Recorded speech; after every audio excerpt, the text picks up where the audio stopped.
Karena saudara ya, kita percaya bahwa saya mengatakan tadi pagi, tidak semua orang terpanggil jadi pendeta. Tidak semua orang terpanggil jadi penginjil. Tidak semua orang terpanggil menjadi gembala. Tapi semua kita terpanggil untuk menjadi penuai. Amin. Ya, dan untuk menjadi penuai itu Tuhan persiapkan kita. Ketika selesai pandemi ya, puji Tuhan kami dibukakan Tuhan pelayanan lewat YouTube. Saya dan suami bertanya, Tuhan mau bawa pelayanan kami ini kemana? Karena banyak teman-teman, banyak para pendeta itu yang berkata pada saya, Ibu, udah waktunya Ibu buka gereja ya. Ayo Ibu buka gereja sekarang. Tapi saya bilang, ya saya harus bertanya pada Tuhan, bukan apa yang orang mau, tapi apa yang Tuhan mau. Karena kita harus mencapai semua kehendak Tuhan dalam hidup kita, dalam pelayanan kita. Tidak bisa ikut-ikutan, oh orang semua sudah jadi gembala, saya juga harus jadi gembala. Karena pencapaian tertinggi itu kalau sudah jadi gembala, enggak seperti itu saudara. Ya saya tahu jadi gembala itu juga puyeng, ya enggak Pak? Ya puyeng loh jadi gembala, menghadapi jemaat sekian banyak ya. Apalagi ada masalah dikit yang ditelepon Pak Gembala, sakit perut telepon Pak Gembala, tapi jemaat di sini tidak kan ya? Amin, tidak ya? Semua sudah mandiri, amin. Ya, kalau yang belum mandiri itu kan ada loh gembala saudara, jemaatnya sakit perut telepon Pak Gembala, sakit kepala telepon Pak Gembala, bisul telepon Pak Gembala. Ya, tidak gampang untuk menjadi gembala itu kalau bukan panggilan. Saya tidak bisa jadi gembala.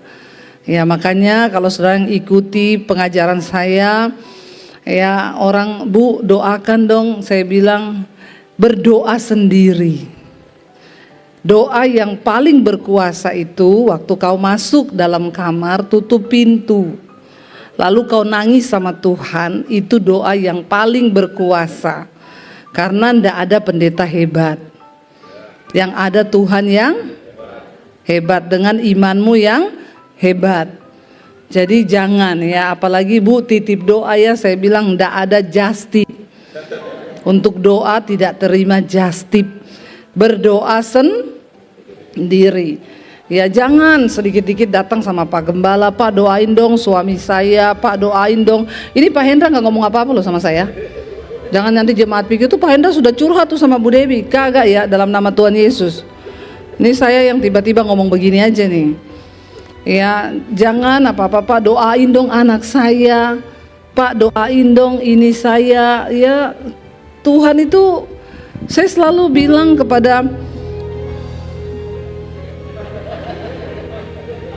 kita disuruh nyanyi. Saya tuh selalu bilang kepada jemaat bahwa cari Tuhan sendiri. Ya, cari Tuhan sendiri. Jangan kebiasaan apa-apa minta didoakan, apa-apa minta didoakan. Karena ketika kita berjumpa secara pribadi dengan Tuhan, disitulah kita bisa mengalami pengalaman pribadi dengan Tuhan. Kita bisa cerita tentang pengalaman kita dengan Tuhan. Kalau saudara tuh cuma minta didoakan, terus kapan ketemu Tuhannya? Amin. Ayo, kalau mau jadi penuai, ya harus mencari Tuhan sendiri. Tuhan berkata, carilah aku, ya. Karena orang yang mencari pasti akan mendapatkan. Carilah Tuhan selama Ia berkenan untuk ditemui. Ya, makanya memang ya saya menyadari saya nggak bisa jadi gembala. Kalau orang datang, Bu titip doa ya, enggak, saya tidak terima titip doa. Doa sendiri kau. Nggak bisa titip doa. Ya, apalagi kalau doakan suami saya ya Bu, apalagi doakan suami orang, nggak bisa. Karena doa yang didengar Tuhan tuh doa yang lahir dari hati. Saya tidak mungkin berdoa buat suamimu pakai hati. Ya enggak? Ya kenapa, kan saya enggak cinta suamimu. Kalau saya berdoa pakai hati bahaya malah kan. Berdoa ya Tuhan berkati Pak Joni, Tuhan berkati Joni. Ada Joni di sini? Nggak apa-apa kau kena sasaran hari ini. Berkati Joni Tuhan. Iya, saya mau nangis buat Joni ya kagak lah. Ngapain saya nangis buat Joni? Ya, kalau saya nangis buat Joni malah bahaya lagi nangis Joni Tuhan, suami saya lewat. Jadi perkara rumah tangga kami. Dia tanya, siapa itu Joni? Kenapa kau doakan dengan hancur hati? Ya, malah ribut nanti kita, saudara. Saudara harus mengerti, doa yang didengar Tuhan, doa yang lahir dari hati yang hancur. Lah saya tidak mungkin menangis buat suamimu itu, karena saya tidak punya hati sama suamimu. Tuhan mendengar doa yang hancur hati ya. Makanya Tuhan Yesus itu berkata, jangan tangisi aku, tapi tangisi dirimu sendiri dan keluargamu. Nggak ada orang mau menangis buat keluarga saudara. Ya, makanya saya tuh nggak mau munafik, Pak. Kalau dikatain jemaat, Bu doain ya, suami saya belum bertobat. Ya saya suruh ibu doa sendiri ya, Bu. Doanya ibu yang paling didengar Tuhan tuh buat suamimu. Saya tidak akan berdoa buat suamimu. Daripada saya basa-basi, ngomong saya berdoa padahal saya tidak berdoa. Ngapain juga kita basa-basi? Benar nggak saudara? Ya, jadi dulu jemaat nggak ngerti, mereka bilang Bu Debbie tuh kok kayak gitu. Sampai ada yang bilang, kalau pendeta ini mau loh mendoakan pendeta itu, ya kau ikut saya itu pendeta sana. Ya, saya ini mengajarin yang benar. Bagaimana kita bisa menjadi penuai? Kita harus ketemu Tuhan secara pribadi. Ya, supaya kita punya pengalaman tentang Tuhan. Kita punya pengalaman tentang berjalan bersama Tuhan. Kita punya pengalaman tentang mengalami Tuhan. Orang kalau nggak pernah cari Tuhan, ya kalau saudara jadi Kristen puluhan tahun duduk di kursi begitu terus hidupmu. Kalau ditanya orang, kenapa ibu dulu kenal Tuhan Yesus? Ya saya tuh dari sekolah minggu di sini. Ya tapi nggak ada kesaksian tentang Tuhan. Kita semua harus berjumpa dengan Tuhan supaya kita punya pengalaman pribadi, lalu kita bisa menjadi penuai-penuai di akhir zaman. Kenapa saudara? Karena Tuhan itu serius loh, ya. Ada begitu banyak hal yang luar biasa yang Tuhan janjikan untuk setiap kita yang mau sungguh-sungguh mencari Tuhan.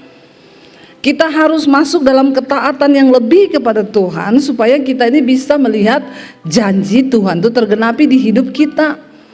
Ya, banyak orang Kristen sekarang saya lihat hidupnya, rumah tangganya hancur, anak-anaknya hancur, semuanya hancur, ya akibat dari kesalahannya sendiri. Ya, mau menikah nggak pernah cari Tuhan, nggak pernah berdoa.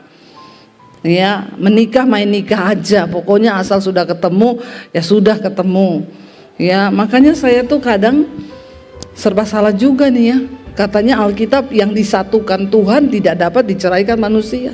Masalahnya banyak orang Kristen ini bukan Tuhan yang satukan, setan. Jujur aja nih saya ngomong. Ya, ada satu keluarga rumah tangga berantem terus saudara. Suaminya, istrinya telepon saya, Bu tolong dong Bu datang ke rumah saya itu sudah pusing, saya mau cerai. Saya datang. Kami di tiap hari ribut, tiap hari berantem, yang terakhir nih Bu, saya harus konseling sama ibu, kenapa suami saya itu pakai narkoba, saya juga disuruh pakai narkoba sama dia. Jadi ibu pakai, ya sudah beberapa kali saya terpaksa pakai. Yang pertama saya tanya, kalian ini dulu ketemu di mana? Jawabannya di tempat dugem. Dia LC, saya pelanggan. Saya mau tanya, ini yang satu kan Tuhan atau setan? Jawab coba. Ya, lo jujur aja kita bicara saudara. Ya, kenapa banyak terjadi perceraian? Karena yang satukan orang Kristen ini banyak bukan Tuhan, setan. Lah rumah tangga yang dibangun satu LC-nya, satu pelanggannya, kawin mereka. Memang didoakannya di gereja. Kalau setelah didoakan di gereja bertobat, bagus. Masalahnya cuma mau didoakan, bahkan banyak yang datang sama pendeta, Pak saya mau mau pemberkatan di gereja Bapak ya.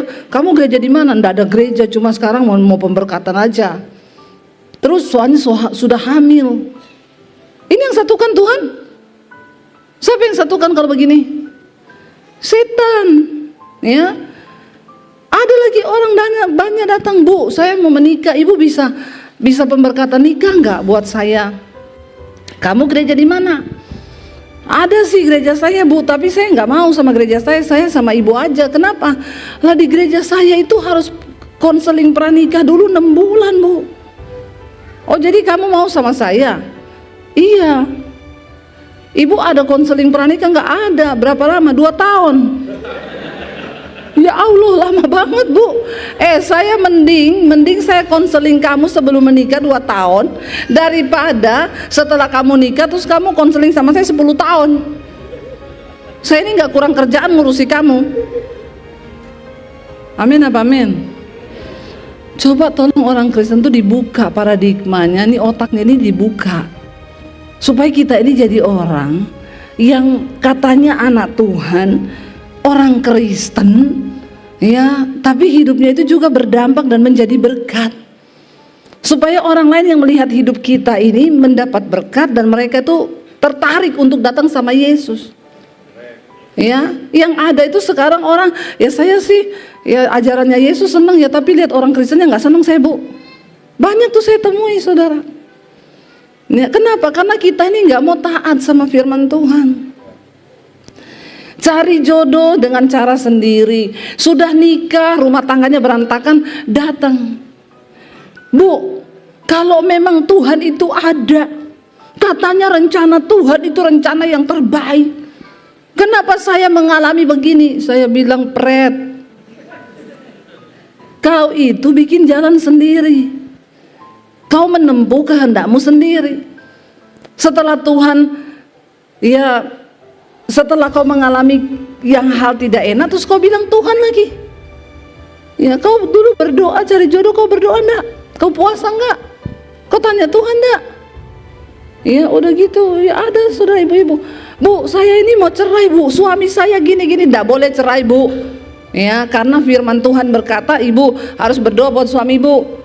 Ya tapi ini suami saya itu pemabuk, penjudi, tukang selingkuh, gini-gini. Ya itu sudah risiko. Siapa dulu yang suruh ibu nikah? Dia bilang, ya memang saya sih menikah waktu itu saya sendiri yang pilih. Ibu dijodohin, ya enggak, itu pilihan saya.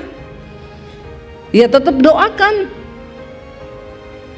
Ibu enak aja ngomong doakan. Ibu tuh enggak rasa suami saya. Ya saya enggak mau rasa suamimu. Kenapa kau suruh rasa suamimu saya? Saya punya suami sendiri. Ya itu kan suamimu, kau yang rasa lah. Hello. Amin yang muda-muda. Jangan bilang cinta itu buta. Cinta itu melek. Kalau sudah nikah baru kau buta. Karena udah nggak bisa bikin apa-apa, sudah terlanjur. Mari kita mencegah semua kesalahan-kesalahan, akibat-akibat fatal yang terjadi akibat kita ini tidak mau taat sama firman Tuhan. Ya, ketika saya bertobat, saya berdoa buat jodoh. Tadinya saya itu tidak mau menikah. Saya pikir saya tidak usah menikah, saya melayani Tuhan saja. Tapi satu saat Tuhan bicara sama saya, kamu harus menikah karena kamu terlalu cantik untuk tidak menikah. Masalah buat lo. Lalu saya berdoa, saudara, Tuhan kalau memang Tuhan mau kasih saya jodoh, ya kasih jodoh yang saya mau menikah itu, ketemu orang yang mendorong saya untuk menggenapi rencana Tuhan atas hidup saya. Kalau yang datang laki-laki yang tidak menggenapi rencana Tuhan atas hidup saya, mending saya tidak nikah. Kita harus berani berkata seperti itu untuk menggenapi rencana Tuhan di hidup kita. Apalagi ini anak-anak muda, saya lihat banyak anak muda ini. Ya jangan kau bilang, ya itu tadi cinta itu buta. Ya orang tuh kalau udah klepek-klepek ya, kalau teleponan, sudah makan sayang? Belum, aku ndak bisa makan tanpa dirimu. Pret lu. Ya, kamu makan sana, aku juga nggak bisa makan tanpa dirimu.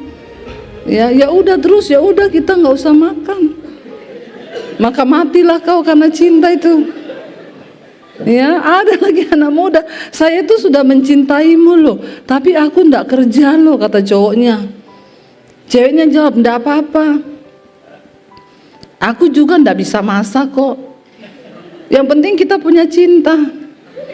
5 tahun kemudian mereka tinggal di kolong jembatan. Karena yang satu ndak kerja, yang satu ndak bisa masak. Ini saya membuka pemahaman nih buat yang anak-anak muda ini yang nggak ngerti firman. Kalau mau cari jodoh itu baca Alkitab, taat sama firman Tuhan. Amin. Alkitab bilang tuh cari jodoh itu apa? Jangan kau menjadi pasangan yang tidak seimbang. Kalau kita itu rajin ke gereja, ya carilah calon yang juga rajin. Jangan yang rajin dugem. Rajin ke gereja aja belum tentu tuh.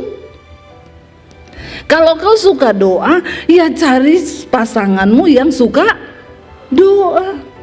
Kau suka baca Alkitab, cari pasangan yang suka baca Alkitab. Kalau dia sukanya ramalan, jangan mau. Ya, ketemu kamu sio apa? Ya, babi atau monyet atau ular. Saya ini orang, jangan kau sama-samakan dengan monyet, ular, babi. Itu binatang, ya. Jadi saudara, ayo kita ini pakai firman Tuhan. Laki-laki Alkitab bilang kalau kamu mau cari jodoh tuh baca Amsal 31. Istri yang cakap mahkota suaminya. Ciri-cirinya apa? Dia bangun waktu hari masih gelap. Kalau pacarmu bangunnya jam 10, jangan kau nikahi. Nggak makan kau, nggak sarapan, bener, kecuali kau intermittent. Puasa 18 jam. Cocok itu kawin sampai begitu. Iya kan, dia bekerja dengan tangannya sendiri, dia mengatur pekerjaan rumahnya. Cari istri yang rajin, yang bisa masak. Ya, kalau ketemu tanya, bisa masak nggak kamu? Bisa. Masak apa? Indomie. Itu bukan masak, itu rebus. Ya.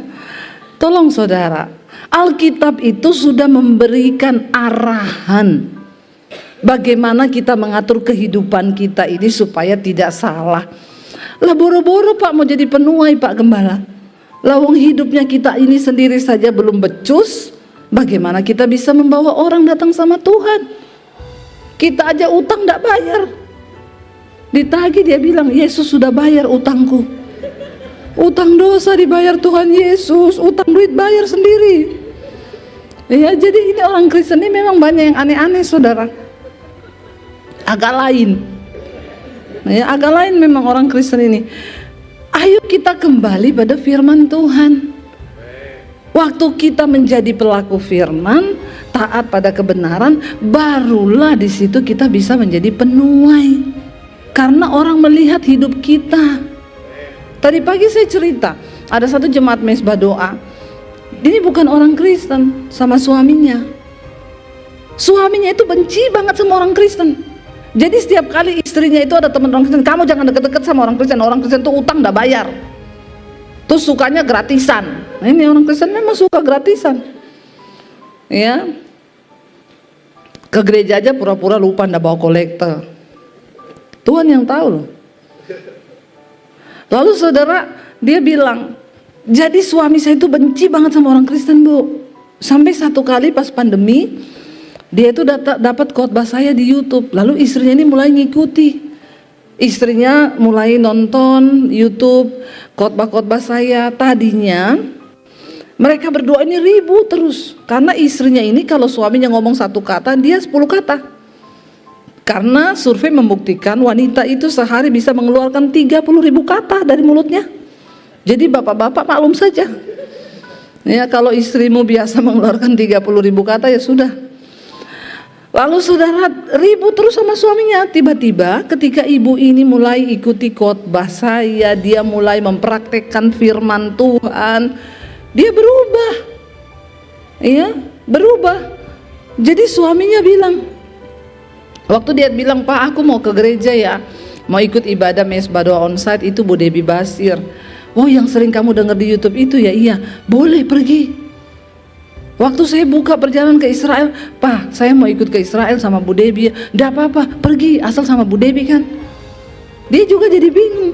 Satu kali suaminya bilang, Ma kamu kalau mau dengar khotbahnya Bu Debbie di kamar aja. Dulu kalau dengar di kamar dimarahin istrinya, pergi dilihat di luar sana ribut dengar khotbah. Sekarang enggak, suaminya bilang, kamu kalau mau dengar khotbah di kamar aja, aku yuk mau dengar. Satu kali dia tanya sama suaminya, kenapa kamu jadi berubah? Suaminya jawab, karena kamu berubah. Sekarang kamu bukan lagi istri yang cerewet. Kamu sekarang bukan istri yang ngelawan sama suami. Ya. Kata Pak Hendro tadi malam, saya punya teman, istri itu harus tunduk sama suami ya Pak. Ya sebenarnya istri kita ini bukan tidak tunduk tapi berani. Ya, istri kita ini bukan tidak tunduk Pak, tapi istri ini berani sama suami. Itu bahasa halus sebenarnya ya, tapi nyelekit. Jadi saudara ya, akhirnya suaminya ini melihat perubahan istrinya. Lalu dia, gak apa-apa kamu ke gereja aja, karena aku melihat hidupmu berubah. Bagaimana kita bisa menjadi penuai? Kita nggak usah ngomongin ayat dari A sampai Z. Di dalam Yakobus pasal yang kesekian, sekian. Nggak perlu. Ketika hidup kita berubah menjadi berkat, ya maka disitulah orang itu tertarik. Dan suaminya mulai tertarik. Aku yuk pengen kenal Tuhan Yesus dong, karena aku pengen berubah. Amin saudara. Dan kalau kita ini menuruti firman Tuhan, Alkitab berkata, saudara, begitu banyak janji Tuhan yang bisa terjadi di hidup kita. Karena kebahagiaan di hidup kita itu hanya ketika kita memilih untuk hidup taat melakukan firman Tuhan. Ya, nggak ada yang lain. Kebahagiaan hidup kita itu hanya ngikut firman, udah aman. Makanya saya tuh kalau ada jemaat konseling, saya langsung gini, ini nggak nurut firman pasti. Makanya hidupnya begini nih. Kalau kau nurut firman saudara, itu hidup betul lurus. Ya ada tantangan iya, tapi itu akan menjadi sebuah kebahagiaan. Ya bukan karena kita salah memilih, bukan karena ya masalah itu datang karena kebodohan kita. Nah sekarang ini banyak Pak masalah dalam kehidupan orang Kristen Pak Gembala. Itu terjadi karena kebodohan mereka yang tidak mau melakukan firman Tuhan. Ya, kalau kita mau nurut saudara, goalnya dari kekristenan itu apa? Kau mengikuti firman Tuhan dan hidupmu berubah menjadi sama seperti Kristus. Itu goal dari kekristenan. Ya, kita yang dulu pemarah, yang dulu suka gini sekarang dirubah menjadi lebih sabar. Ya, kita yang dulunya begini sekarang jadi begini. Itu goal dari kekristenan. Karena kita menjadi pelaku firman Tuhan. Baca bersama Ulangan 11 ayat yang ke-8 mulai. Demikian firman Tuhan, jadi kamu harus berpegang pada seluruh perintah yang kusampaikan kepadamu pada hari ini, supaya kamu kuat untuk memasuki serta menduduki negeri kemana kamu pergi mendudukinya. Firman ini judulnya saudara di sana temanya, ketaatan mendatangkan berkat, ketidaktaatan mendatangkan kutuk. Ya. Kalau saudara lihat di Alkitab saudara, ketaatan mendatangkan berkat, ketidaktaatan mendatangkan kutuk. Jadi ternyata kutuk terjadi bukan karena kita ini pergi ke gunung, bertapa, di bawah pohon, bawa sesajen, kau terkutuk. Nggak usah tunggu yang begitu. Waktu kita nggak taat pada firman Tuhan, hidup kita sudah terkutuk. Makanya apa itu orang terkutuk? Orang terkutuk itu hidupnya itu tidak pernah baik. Ada saja masalah. Makanya saya banyak lihat orang Kristen besok pakai koyo di sini. Besoknya dia pindah sebelah kanan. Lusanya koyonya pindah kiri. Ya, minggu depan semua koyo. Karena apa? Sakit kepala terus hidupnya. Kebanyakan persoalan karena banyak kutuk, dan kutuk itu terjadi ternyata waktu kita tidak taat sama firman. Maaf saudara, pelayanan kita tidak menjamin ketaatan kita kepada Tuhan. Ya, saudara boleh rajin pelayanan, tapi kalau kau nggak taat sama firman Tuhan, hidupmu jadi batu sandungan. Makanya banyak orang di gereja itu jadi batu sandungan. Karena apa? Dia nggak taat sama firman. Ya, ayat 8 berkata, firman Tuhan berkata begini, jadi kamu harus berpegang pada seluruh perintah yang kusampaikan kepadamu pada hari ini. Supaya apa?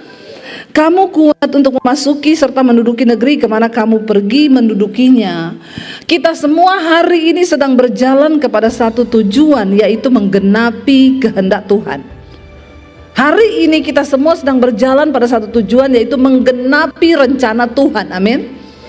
Dan di depan sana itu rencana Tuhan itu, goalnya yang Tuhan beri bagi kita pribadi-pribadi. Dan hidup kita akan berbahagia ketika kita menggenapi rencana Tuhan. Karena di hidup ini ada banyak rencana. Ada yang pertama rencana kita, yang kedua ada rencana setan. Saudara jangan diam-diam, setan juga punya rencana untuk kita.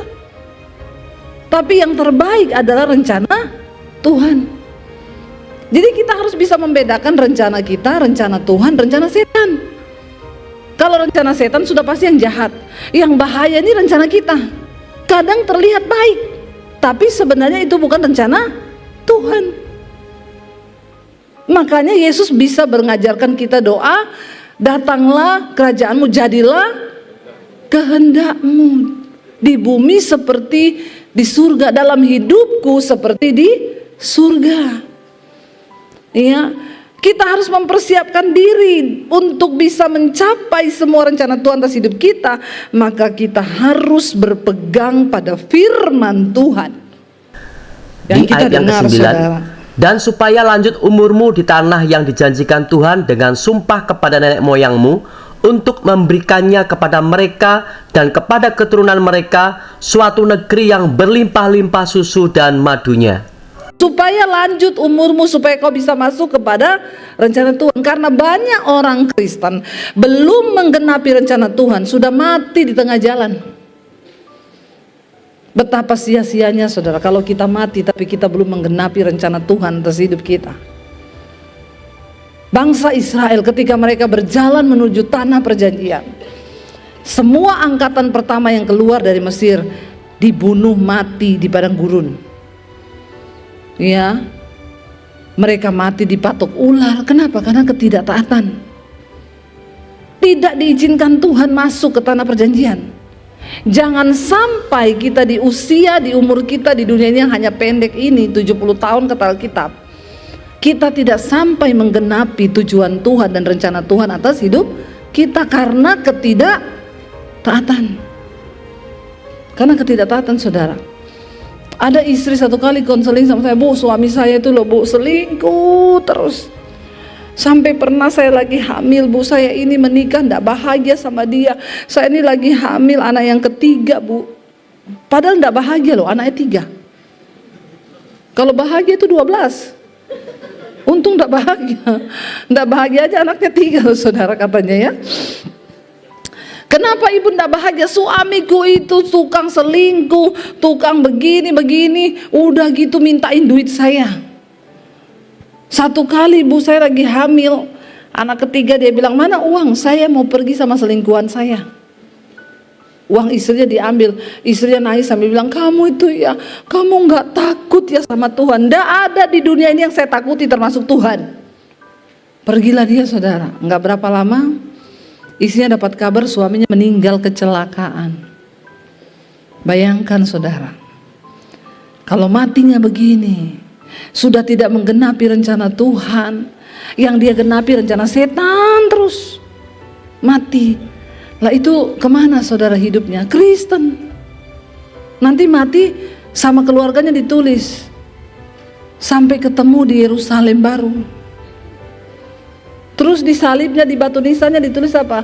Telah mengakhiri iman dengan baik.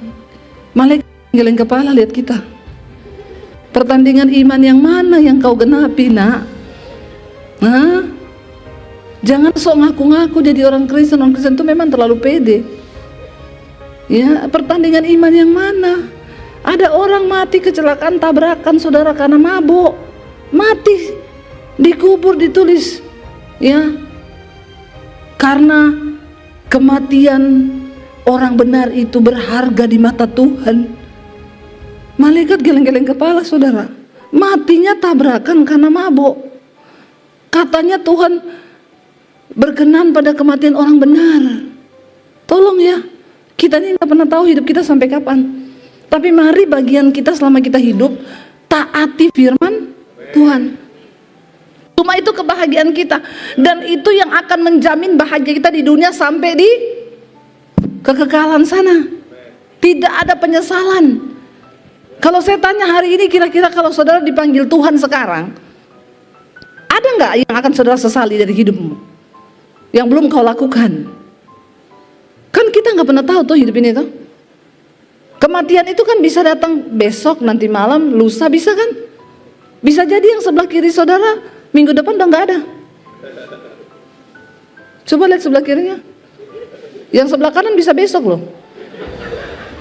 Jangan sombong ya. Sebelah kanan bisa besok. Artinya apa? Kematian itu kita nggak ada yang tahu. Yang terpenting bukan soal matinya kapan, tapi ketika kita dipanggil Tuhan mati, adakah penyesalan di hati kita ini yang belum kita lakukan? Karena kalau menyesalnya di sana nggak ada guna. Lebih baik menyesal sekarang ini selama kita hidup di bumi. Perbaiki yang perlu diperbaiki. Sebagai seorang suami, jadilah suami yang bertanggung jawab, yang mengasihi istri. Amin. Cuma Pak Gembala yang amin, yang lain tidak ada yang amin. Nih suami-suami di sini. Ya, kalau kau sebagai seorang suami, jadilah suami yang bertanggung jawab, yang mengasihi istri dan anak-anak. Puji Tuhan. Ya, sebagai istri kita jadilah istri yang mengasihi anak-anak, yang menghormati suami. Ya, supaya suami juga tidak pelit. Amin, ibu-ibu. Ayo kita berdoa, saudara. Waktu kita menjadi pelaku firman Tuhan, maka Tuhan itu berkenan supaya lanjut umurmu, karena bangsa Israel satu generasi dibunuh di padang gurun. Yang bisa masuk, yang angkatan yang masuk bersama Yosua itu sudah angkatan yang kedua. Ya, karena Tuhan mau mereka masuk ke tanah perjanjian itu dengan paradigma yang baru. Mereka nggak masuk dengan karakter yang lama, pemberontak, bersungut-sungut dan lain sebagainya. Ya, dan dikatakan saudara di sana Ayat yang ke-10, sebab negeri kemana engkau masuk untuk mendudukinya bukanlah negeri seperti tanah Mesir, dari mana kamu keluar, yang setelah ditabur dengan benih harus kau airi dengan jerih payah, seakan-akan kebun sayur. orang yang taat sama firman Tuhan, kau akan hidup tanpa berjerih payah. Akan ada kemudahan-kemudahan yang Tuhan berikan bagi orang-orang yang sungguh-sungguh berkenan di hati Tuhan. Akan banyak terjadi hal-hal supranatural yang di luar kekuatan kita manusia. Itu bisa Tuhan kerjakan loh dalam hidup orang-orang yang berkenan pada Tuhan. Amin, saudara. Ya, karena rancangan Tuhan bagi hidup kita itu dikatakan adalah, Tuhan berkata sama Yosua, kau harus berjalan, ingat ya, renungkan firman ini siang dan malam, dan jangan lupa ya, bertindak hati-hati sesuai dengan semua yang tertulis dalamnya, supaya perjalananmu berhasil dan beruntung. Orang yang sungguh-sungguh berkenan sama Tuhan bukan hanya rancangan keberhasilan, tapi keberuntungan. Nah, keberuntungan itu nggak bisa diraih sama orang sembarangan, saudara. Contoh ya, banyak orang berhasil sekolah, dapat S1, S2, S3, S21 kayak Samsung, S23. Itu berhasil nggak? Berhasil. Berhasil. Tapi saya mau tanya, dia beruntung? Belum tentu. Nah, orang yang sungguh-sungguh taat sama Tuhan dikatakan mereka itu akan mengalami rancangan keberhasilan dan keberuntungan. Berhasil dan beruntung. Tidak semua orang berhasil itu beruntung. Ada orang tokonya rame dari pagi sampai malam. Waktu akhir bulan hitung-hitungan tekor, Pak. Loh, padahal ini saya rame loh kemarin. Lah kok enggak ada untungnya ya? Ya enggak tahu. Dimakan burung gagak. Ada orang kelihatan hidupnya berhasil, punya titel tinggi, dapat pekerjaan yang baik, tapi hidupnya itu enggak beruntung. Yang membedakan kita, orang-orang yang taat pada firman Tuhan, kita ini mengalami rancangan berhasil dan beruntung hidup kita. Nah, beruntung ini bisa didapat sama orang-orang yang berkenan sama Tuhan. Karena ada banyak perkara di dunia ini yang tidak bisa kita raih secara logika manusia, tapi itu keberuntungan.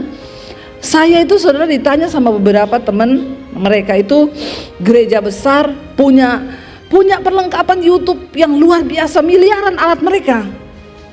Dia kaget ketika saya bilang sama suami, Pak kita pamit dulu ya, kenapa? Saya mau syuting nih, karena nanti kan saya harus live di YouTube. Lah ibu bawa peralatannya apa? Kadang cuma pakai HP. Ibu syuting di YouTube pakai HP? Iya. Itu loh yang saya heran dari Bu Dewi ini. Cuma syuting pakai HP. Yang nonton 50.000, kadang 100.000. Saya nih loh Bu, alat saya nih miliaran loh Bu. Tayang yang nonton 3.000, 4.000. Saya bilang itu nggak bisa ditiru Pak. Itu namanya keberuntungan. Dari mana? Dari Tuhan. Tidak pakai peralatan yang mewah sampai miliar-miliar, enggak. Saya juga nggak pernah suruh-suruh orang untuk nonton ya. Waktu kita melakukan apa yang berkenan di mata Tuhan, saudara, ya Tuhan beri hal-hal yang di luar logika. Manusia yang kita nggak tahu. Ya, anak-anak muda masa ke depan ini semakin sulit loh. Banyak pekerjaan-pekerjaan manusia yang mulai digantikan robot. Ya, saya kemarin pergi ke bank. Ini gara-gara dengar mau diblokir nih rekening yang tidak aktif tuh. ada rekening saya satu tidak aktif sudah 6 bulan, saudara. Ya ndak ada miliar-miliar sih, tapi kan ya lumayan toh buat beli cilok. Jadi saya pergilah saudara ke bank. Saya kaget duduk di bank, saya bilang sama suamiku, ndak ada orang banknya. Zaman dulu waktu saya buka di situ rekening, itu semua teller di depan. Saya bilang, suami ini kenapa ndak ada orang, cuma security satu. Kata suami, kan sekarang sudah pengurangan pegawai semua. Security datang, maaf ibu ada keperluan apa ya? Saya ini kartu saya nih diblokir. Kalau blokirnya biasa ibu ke mesin itu aja, nanti ibu gini. Enggak mas, ini sudah 6 bulan saya soalnya ndak dipakai. Harus sama teller. Oh ya sudah ibu tunggu aja. Lama kita nunggu saudara, karena udah nggak ada orang memang. Jadi hati-hati, rekening nggak dipakai 3 bulan diblokir, tanah nggak diurus diblokir, istri juga tidak berfungsi nanti diblokir. Hati-hati ya, suami nggak berfungsi diblokir loh, anak-anak nggak berfungsi diblokir kau. Jadi tolong berfungsilah, amin. Karena kalau sudah nggak berfungsi itu kan berarti nggak hidup, nggak ada gunanya, tidak berdampak. Terus ngapain ya? Mending diblokir aja toh. Hidup kita juga ini kalau sudah nggak berfungsi ya diblokir, saudara. Hati-hati.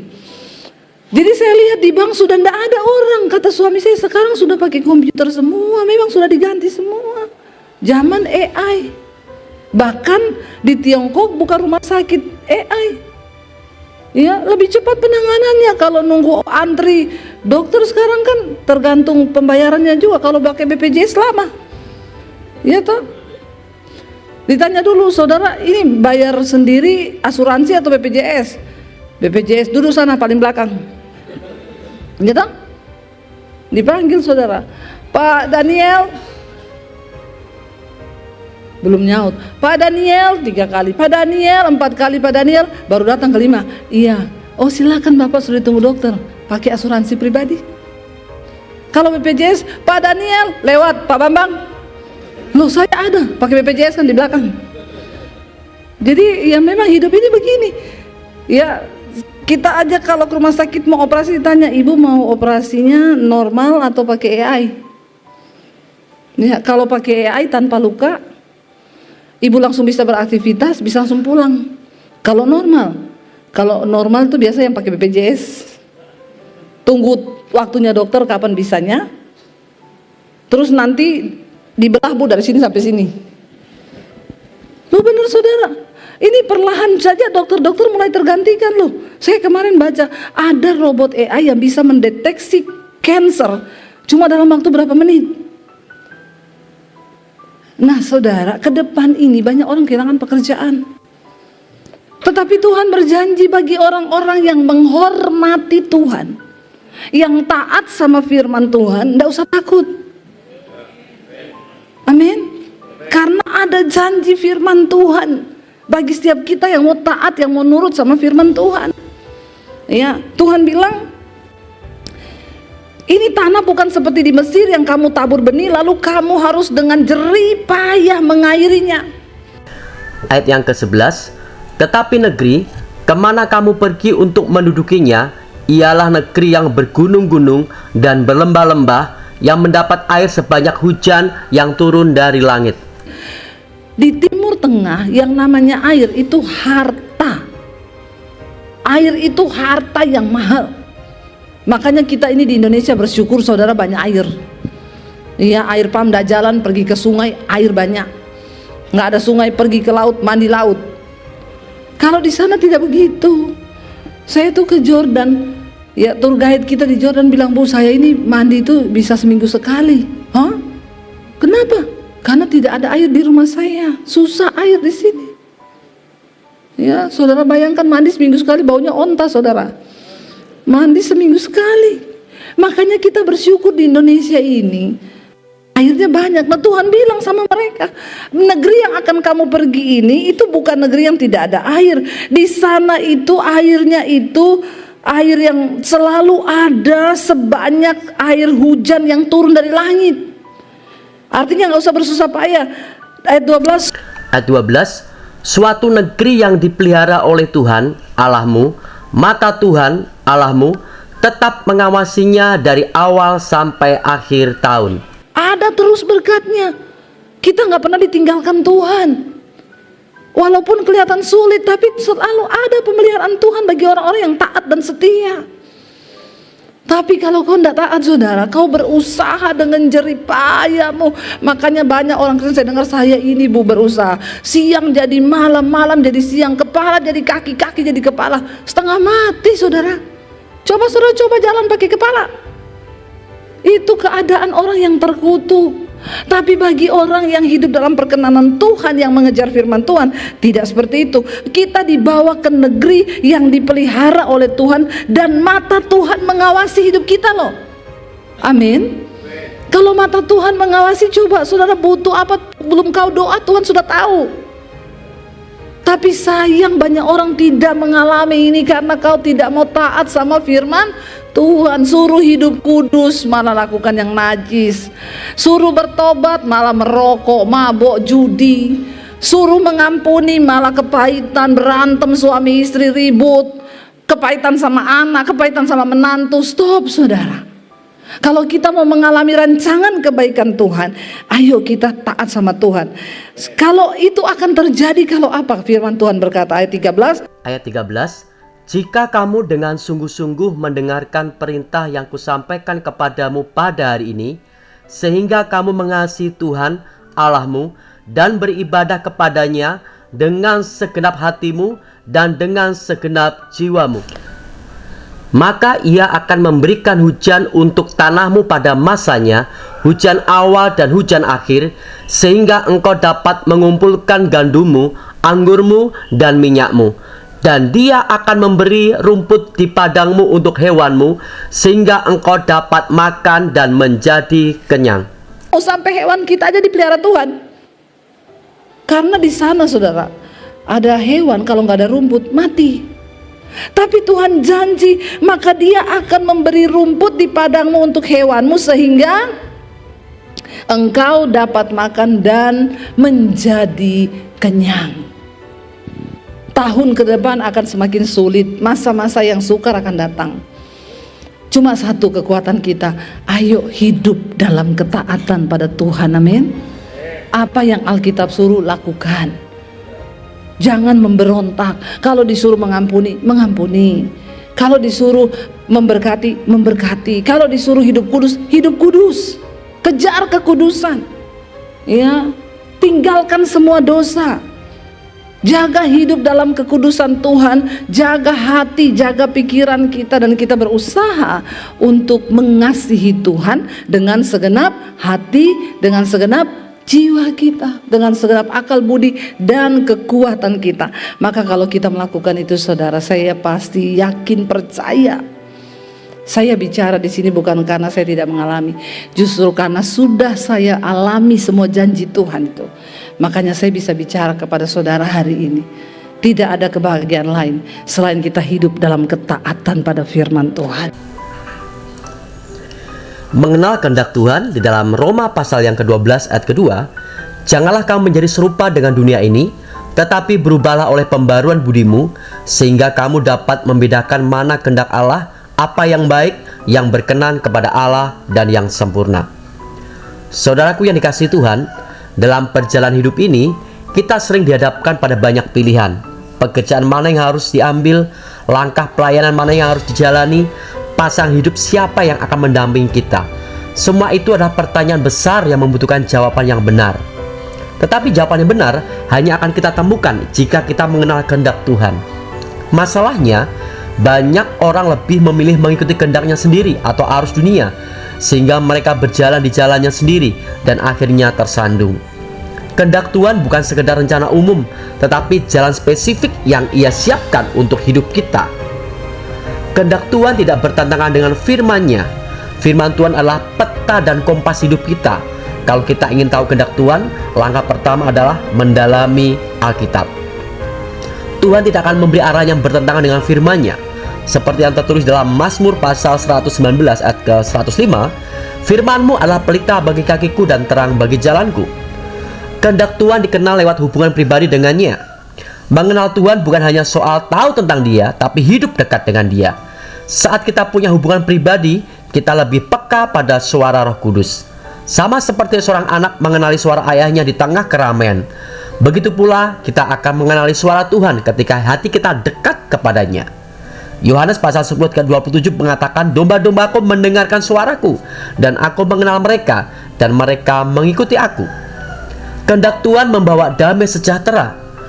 Kadang kehendak Tuhan tidak selalu masuk akal di mata manusia, tetapi selalu membawa damai di hati. Damai itu bukan berarti tanpa masalah, tetapi ada ketenangan yang hanya Roh Kudus berikan. Damai ini menjadi tanda konfirmasi dari Tuhan ketika kita melangkah dalam rencananya. Kolose pasal 3:15 berkata, hendaklah damai sejahtera Kristus memerintah dalam hatimu. Mengenal kehendak Tuhan bukan perkara satu malam, tetapi sebuah proses seumur hidup yang harus kita jalani dengan memegang teguh firman-Nya, menjaga hubungan intim dengannya, mengikuti damai sejahtera yang Tuhan berikan. Saudaraku, hidup ini terlalu singkat untuk dijalani di luar kehendak Tuhan. Mari kita belajar berjalan di dalamnya, karena di sanalah kita akan menemukan hidup yang berkelimpahan dan berkenan kepadanya. Mari bersama-sama kita berdoa. Bapa yang di surga, ajari kami untuk mengerti kehendak-Mu dan melangkah di dalamnya. Jauhkan kami dari jalan yang hanya terlihat baik di mata manusia, tetapi tidak sesuai dengan firman-Mu. Bimbinglah setiap langkah kami agar nama-Mu dimuliakan dalam hidup kami. Dalam nama Tuhan Yesus kami berdoa dan percaya. Amin. Tuhan Yesus memberkati.